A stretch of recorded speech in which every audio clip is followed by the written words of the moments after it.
وسلم۔ 10واں سپارہ سورہ توبہ کی آیت نمبر 61، اللہ رب العزت کا فرمان عالی شان ہے، وَمِنْهُمُ الَّذِينَ يُؤْذُونَ النَّبِيَّ، اور ان میں کوئی وہ ہیں کہ ان غیب کی خبریں دینے والے کو ستاتے ہیں، وَيَقُولُونَ هُوَ أُذُنٌ، اور کہتے ہیں وہ تو کان ہیں، قل، آپ فرما دیجئے، اذن خیر لکم، تمہارے بھلے کے لیے کان ہیں، یؤمن باللہ، اللہ پر ایمان لاتے ہیں، وَيُؤْمِنُ لِلْمُؤْمِنِينَ، اور مسلمانوں کی بات پر یقین کرتے ہیں، وَرَحْمَةٌ لِلَّذِينَ آمَنُوا مِنْكُمْ، اور جو تم میں مسلمان ہیں ان کے واسطے رحمت ہے، وَالَّذِينَ يُؤْذُونَ رَسُولَ اللَّهِ،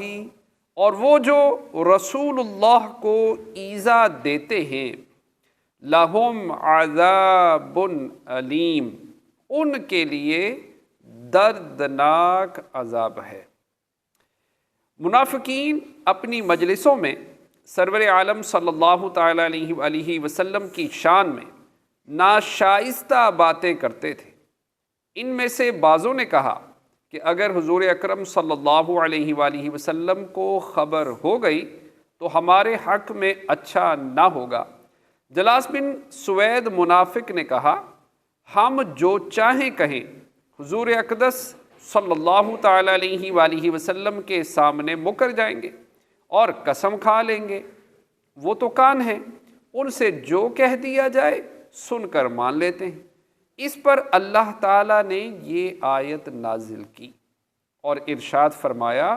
کہ منافقوں کی جماعت میں کچھ لوگ ایسے ہیں جو میرے حبیب صلی اللہ تعالیٰ علیہ وآلہ وسلم کو ایذا دیتے ہیں اور ان کی شان میں نازیبا کلمات کہتے ہیں۔ اے حبیب صلی اللہ تعالیٰ علیہ وآلہ وسلم، آپ ان سے فرما دیں کہ اللہ تعالیٰ فرماتا ہے کہ میرے حبیب صلی اللہ تعالیٰ علیہ وآلہ وسلم اگرچہ سننے والے ہیں لیکن ان کا سننا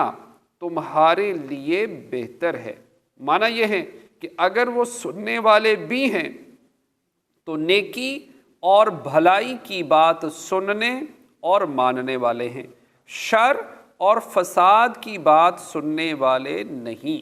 اور ان کی شان یہ ہے کہ وہ اللہ تعالیٰ پر ایمان رکھتے ہیں اور مسلمانوں کی بات پر یقین کرتے ہیں،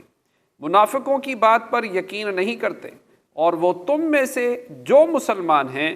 ان کے لیے رحمت ہیں۔ اور جو اللہ تعالیٰ کے حبیب رسول اللہ صلی اللہ تعالیٰ علیہ وآلہ وسلم کو ایذا دیتے ہیں